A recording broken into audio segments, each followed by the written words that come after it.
nations edging closer to this summer's World Cup spectacular in America is the CONCACAF Gold Cup, who of course will go the distance in the final legs of the qualifiers. We're going to take a look at that. More next.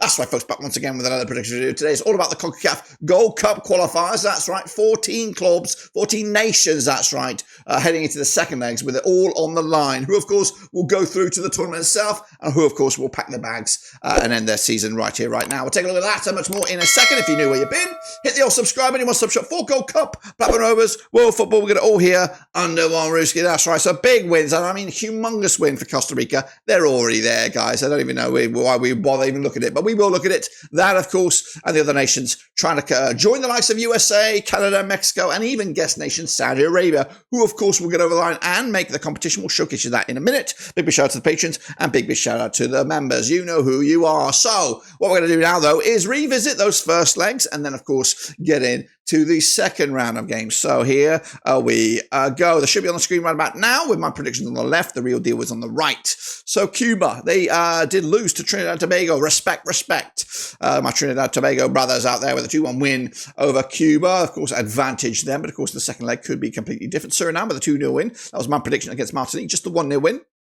Big surprise over in the Grenadines. The St. Vincent Grenadines and Jamaica could only draw 1-1. In the end. All the goals, though. I mean, all the goals. Highest goal-scoring game this past match was Bermuda against Honduras. 8 goals in it. 5-3 for Honduras. I went with a 3-1 win. Guadeloupe caused a major surprise with a 1-0 win over Nicaragua. I went the other way. Guyana, also a massive surprise, 3-2 winners over Guatemala, which means that game's got a lot of spice on it. But there, like I said, Costa Rica 7.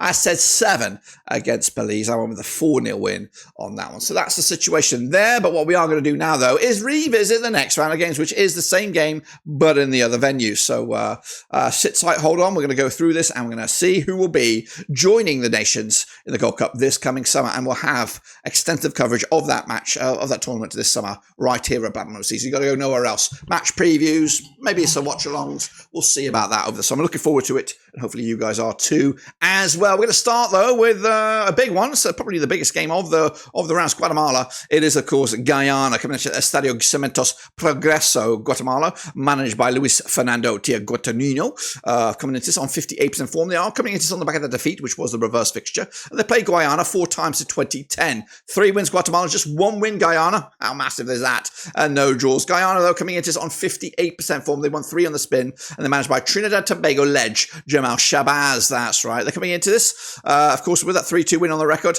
Last time they played, though, in the Guatemala, it was way back in July 2021, was a 4-0 win for the Guatemalans, of course, whose last home match was a 2-1 win over Honduras. Guyana's last away match was a 4-1 win over Barbados on this one. This one's spicy, and this could cause a major shock for the CONCACAF tournament, Gold Cup in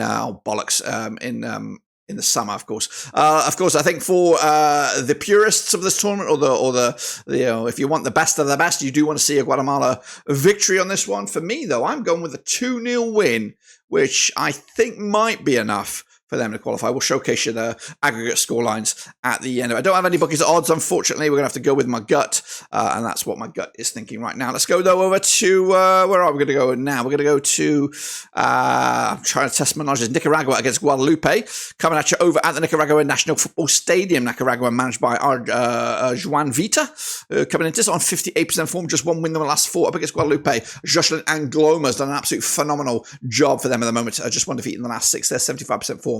They played Nicaragua twice since 2009. They won both of them, and it looks good right now, doesn't it? On paper, 2-0 win was their biggest. They've scored 3 goals against Nicaragua, 1.50 goals a game. As for the host, Nicaragua, I was expecting much more from them heading into this one, but they haven't even scored against a goal against these guys in the 2 times they have played. But both matches have been at Guadeloupe, and both coming into this on the back of that 1-0 win last time around. It's actually been back-to-back goalless affairs for Nicaragua. They have not scored a goal against them in the last 2, but both those games have been in Guadeloupe. So the first opportunity for this match to be played in Nicaragua. When they last played Nicaragua at home, it was a 3-2 win over French Guyana. Guadeloupe's last away match was a 6-0 win over the Cayman Islands. Again, we got no odds on this one, so we have to go with our gut. I'm going to go with a 2-1 win, which again, get the calculators out. I don't think it's going to be enough to send Nicaragua through. We'll see, though. Honduras are next. They're up against Bermuda. Well, not really up against it, but what a thriller that was. 8 goals in it. Honduras coming into this, though, under the stewardship of Ronaldo Riviera, the Colombian. Up against Bermuda under Michael Finley. That's right, the Canadian in charge. They take place at the Estadio Nacional Chalato Uclis. Honduras on 58% form for them right now. 2 defeats in the last 6. Up against Bermuda on back-to-back defeats. They're rocking 67% form for them. And they played Honduras twice since 2024. 2 wins out of 2 for Honduras, including a 6-1 win against Bermuda.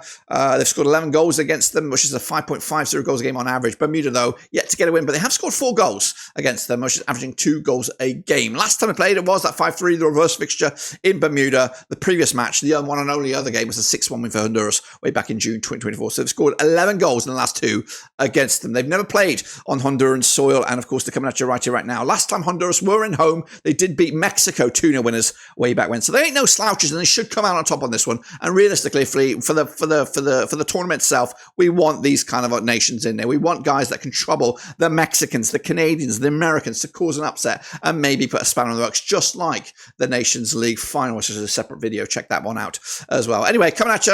Last time Bermuda were on the road. They lost 6-1 to the Dominican Republic, so maybe that's going to be a killing point on this one. Going to go with a 3-1 win. Honduras should come out on top on this one. Let's go over to the other side of my boys. It's Trinidad Tobago coming at you against Cuba, of course, following on from that first leg the other day. This match taking place at the Atto Bolden Stadium. Of course, legend himself. Derek King is the coach for the TT boys. 50% form for them right now. 1-2 loss to and drawn 2 coming into this. But they're on back-to-back games without a loss against Cuba under Yulinis Castillo. Just 1 win in the last 6, 33% form. They have played Trinidad and Tobago 9 times in 2008. 6 wins TT, 1 win for Cuba, and 2 draws as well. 3-0 win was the biggest for the Trinidad Tobago. 16 goals scored in those 9 games, 1.78 goals a game. Cuba, though, 1-0 win was the biggest and only win, scoring 6 goals in those 9 games, 0.67 goals a game on average. Now, last time they played, it was a 2-1 win. It was in Cuba. It was just the other day. The last time they played in Trinidad was back in October 2024. It was a 3-1 win as well. TT are unbeaten against Cuba over the last 5. The last time Cuba won was in the Caribbean Cup final back in December 2012. It was a 1-0 win. Cuba coming out top and becoming champions. Cuba, though, on the back of that 2-1 loss, of course, last time they were on the road, it was a 2-1 loss to St. Kitts Nevis. Meanwhile, last time TT were at home, it was a long time ago, 3-1 win over Cuba. That was the last time they played at home, was against Cuba. No odds on this one, but I'm going to back the TT here with a 1-0 win, which should be enough following on from that first round match. Let's get into the next one then, and it's Jamaica up against St. Vincent and Grenadines. That's right.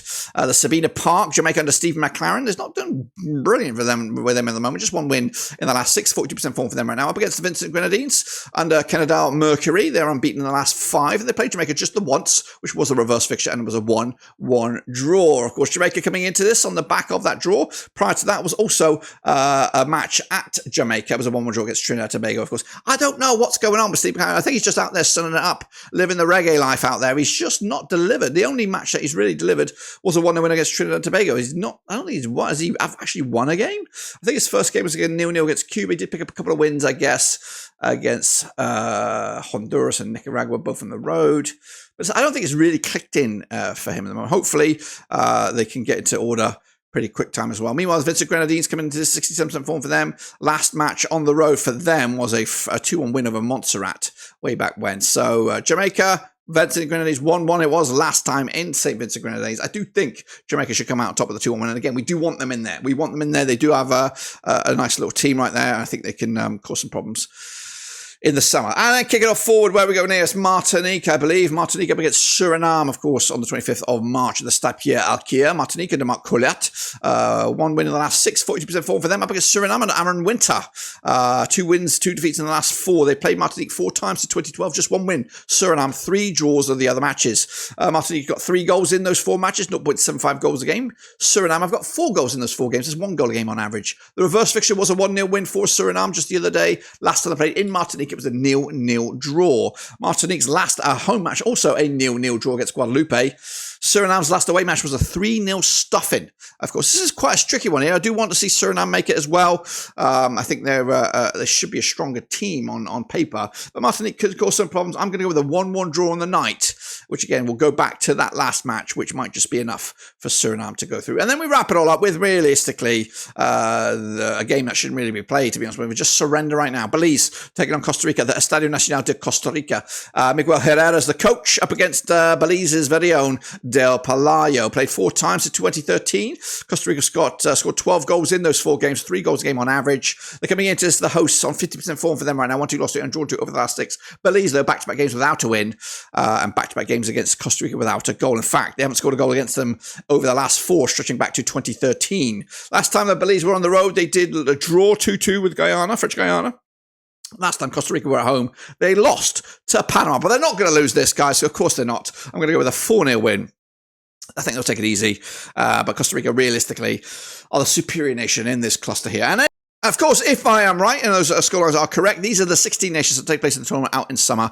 In no particular order, we've got Haiti, El Salvador, Curacao, United States, Panama, Dominican Republic, Canada, Mexico, Saudi Arabia. They are joined by Nicaragua, Guatemala, Honduras, Costa Rica, Suriname, Jamaica, and Trinidad and Tobago. That's, of course, those are the 16 nations. I'm looking forward to the tournament. Hopefully you guys are too. Your one-stop shop will be here as we look forward to that, as well as the World Club Cup taking place at the same time. So a busy summer right here on the channel. Until then, subscribe. Catch you later. Until then, we are done.